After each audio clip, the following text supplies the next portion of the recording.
Nakikita yung helicopter, malayo man pero naririnig ko yung lakas ng tunog niya. Ayun oh. Siguro may nire-rescue na naman doon. Kanina pa yun eh. Kung walang nire-rescue, may ginagawa. May ibinababang materyales o kaya kung ano-ano. Ayan o, kitang-kita dito. Yan po yung bundok sa likuran ng bahay namin. Oh. Kanina pa siya eh. Ayun siya oh.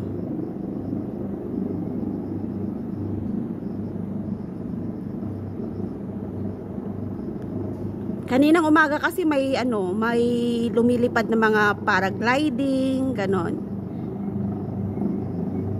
Siguro may ni-rescue. Ayun oh, may inangat na siya.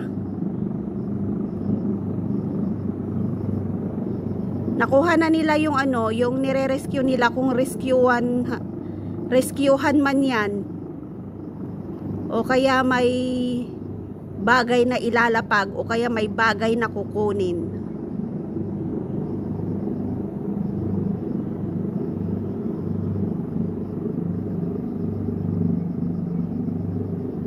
Ayun na, aalis na siya.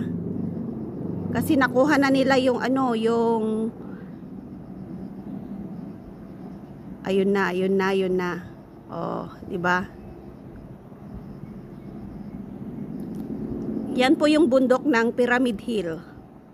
So, maraming hiker po yung pumupunta diyan kahit weekend, weekdays. Hindi po nauubusan ng hiker ang pumupunta diyan sa bundok na yan. Ayun na, umalis na siya.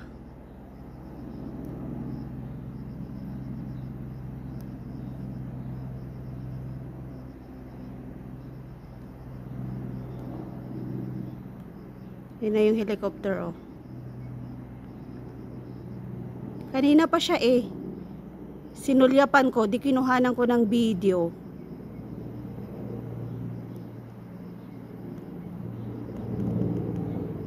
Makikita lang natin sa news kung ano yun. So, bye-bye na at susundo na ako ng aking alaga. Bye-bye. Ayan po yung bundok na pinanggalingan niya. Yan. O, diba? Ganda dito sa aming lugar. I love nature. Galing nila amo pumili ng lugar. Ayan, hanggang dyan, may mga bundok pa oh. Yan. Kabundukan talaga dito sa amin. So, ang presko po dito sa aming rooftop. Kung naboboring ako, nandito lang ako, nag-i-edit ako ng aking YouTube, ng Facebook, ng Reels, kung ano-ano. Nagpapahangin, nagngangaw-ngaw, nakikipag-usap sa mga friend, sa asawa, sa mga anak. Yan.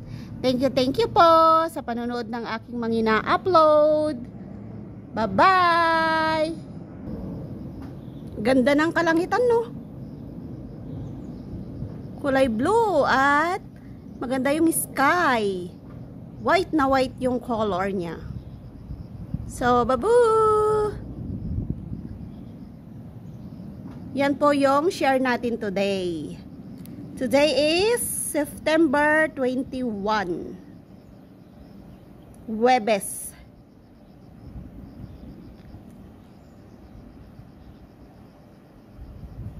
Bye! Ilang nakabay na ako dyan. Ang ganda talaga dito, no? Ganda. I like it.